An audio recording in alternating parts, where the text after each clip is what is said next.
तारकासुर, जिस तारकासुर के 3 बेटे हैं, तारकाक्ष, विनुमाली, कमलाक्ष की।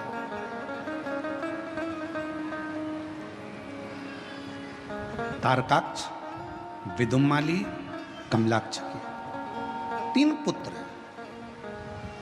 और जिस समय पर तारकासुर के प्राण छूटने का समय आया, तारकासुर को मारने का समय आया, षडानंद कार्तिकेय जी महाराज का जो प्रागट्य हुआ मां गंगा की 6 धार से, कृतिकाओं ने पालन करा तो नाम कार्तिकेय जिनका पड़ा।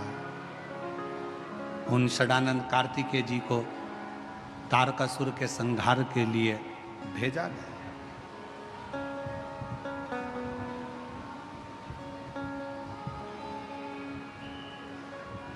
तुम जाओ, इस तारकासुर का संहार करो।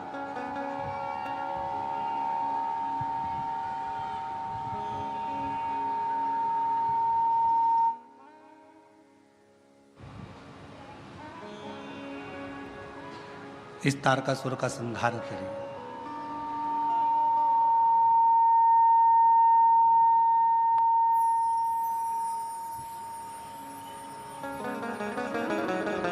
षडानंद कार्तिकेय जी जाने लगे। माँ दुर्गा भवानी जगतधात्री माँ दुर्गा अम्बा ने रोक लिया, माँ जगतधात्री ने रोक लिया। तारकासुर को मारने के लिए कार्तिकेय जी जा रहे हो, थोड़ा ठहरो।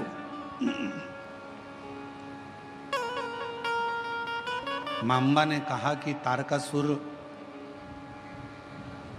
ब्रह्मा जी से एक वर मांगा था, अगर मैं मरूं तो शिव जी के पुत्र के द्वारा मरूं।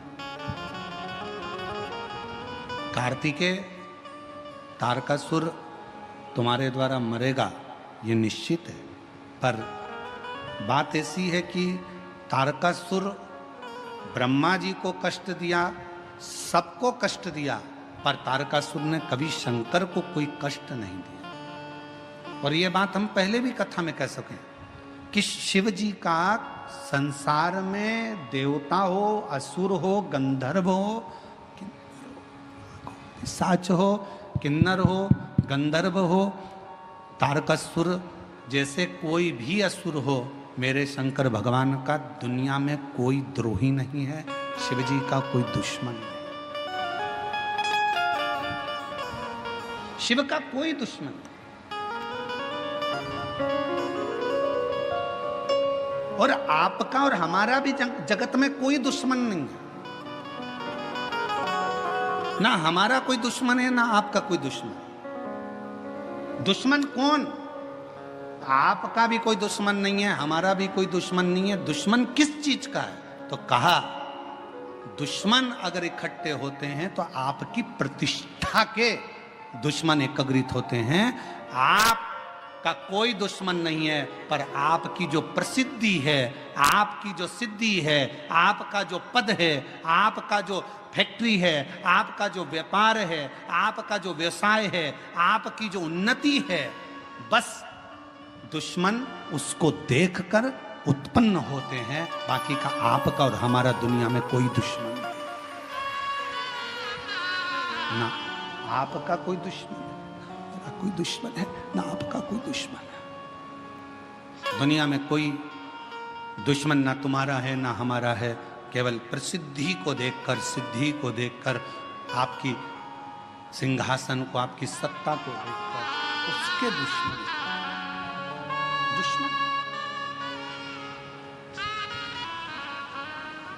जिस पर भी हो गई तेरी कृपा करुणा वो भगवान,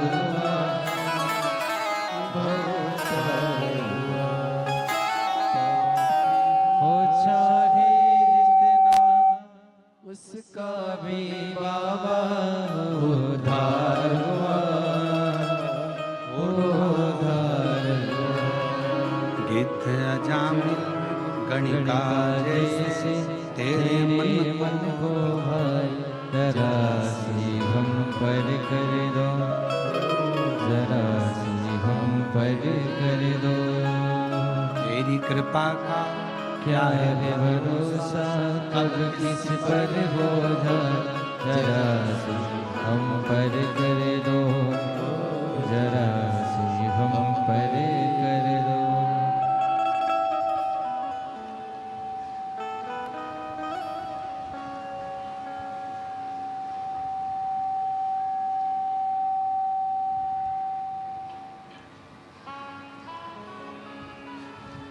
शिव कथा कर रही है, भगवान शंकर का चरित्र कह रहा है, शिव महापुराण की कथा कर रही है, शिव तत्व कह रहा है। कोई दुश्मन नहीं। मां के गर्भ से जब जन्म लिया था, आपका और हमारा कोई दुश्मन नहीं था। आपकी और हमारी प्रसिद्धियां जब बहुत आगे बढ़ बढ़कर अगर कोई कार्य करता है तो लोग उससे भी ईर्ष्या करने लगते हैं। ईर्ष्या। पर क्या सोचना, एक हंस और एक कौवा, दोनों में अंतर होता है। हंस और कौवे में बहुत अंतर होता है। हंस किसी को देखकर अगर सरोवर के तट पर कोई आ जाए, या कोई पशु आ जाए, पक्षी आ जाए, मनुष्य आ जाए, गंधर्व आ जाए, देवता आ जाए, जलचर आ जाए, हलचर आ जाए, कोई भी अगर वहां आ जाता है तो हंस कभी चिल्लाता नहीं।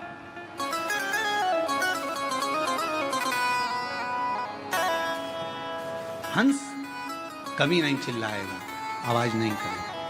हंस किसी की अगर गलती भी कर दी है, शंभो शंभो शंभो, अगर गलती भी कर दी है, अगर किसी ने कुछ गलती भी कर दी है, तो भी हंस चिल्लाएगा नहीं, हंस बोलेगा, हंस शब्द नहीं करेगा, क्योंकि वो हंस है। और कौवे का क्या काम है? कौवा, किसी ने कुछ करा और कौवे ने चिल्लाना प्रारंभ करा। दो तरह के मनुष्य होते हैं। एक हंस स्वभाव का होता है, किसी की बुराई देखकर भी उसकी बुराइयों को सामने नहीं कहता। इस शिव महापुराण की कथा में से ये सीख लो, बहू अगर गलती कर रही है तो उसको एकांत में ले जाकर समझाओ, बेटा तुमने ये गलती करी। बेटे ने गलती करी है तो उसको एकांत में ले जाकर समझाओ कि तुमने गलती करी। भाई गलती करे, उसको एकांत में ले जाकर समझाओ कि तुमने ये गलती करी। देवरानी, जेठानी कोई गलती करे तो एक दूसरे को एकांत में ले जाकर समझाया जाए कि तुमने ये गलती करी है। सबके सामने न बहू को चिल्लाइए, सबके सामने न सास को चिल्लाइए, सबके सामने न भाई को चिल्लाइए, सबके सामने किसी को मत चिल्लाइए। क्यों?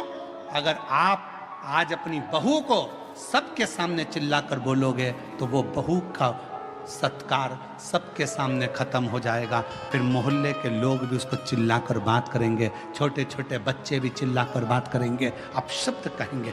पत्नी को भी अगर कुछ कहना है, पत्नी को भी अगर शब्द कहना है तो पति को चाहिए कि उसको एकांत में ले जाकर फिर कुछ बात कहे, किसी के सामने कोई संबोधन ना कहे, कोई संबोधन, एकांत, शांत, चुप, मौन। कल कथा में कहा था, गलती किससे नहीं होती? जम के बोलो, किससे नहीं होती है? भगवान से। इंसान से गलती हो रही है तो समझ लेना कि वो इंसान है, गलती का पुतला ही तो मनुष्य है। अगर गलती नहीं करेगा तो फिर तो भगवान बन जाएगा। गलती हो रही है तो इंसान है, गलती नहीं कर रहा तो वो तो भगवान बन गया। और जगत में ऐसे बहुत सारे भगवान घूम रहे हैं, बहुत ऐसे।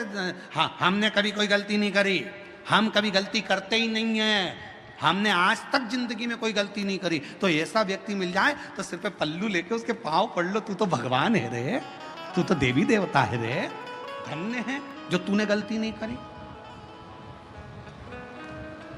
धन्य है, करेगा गलती। हंस और कौवे में एक अंतर है,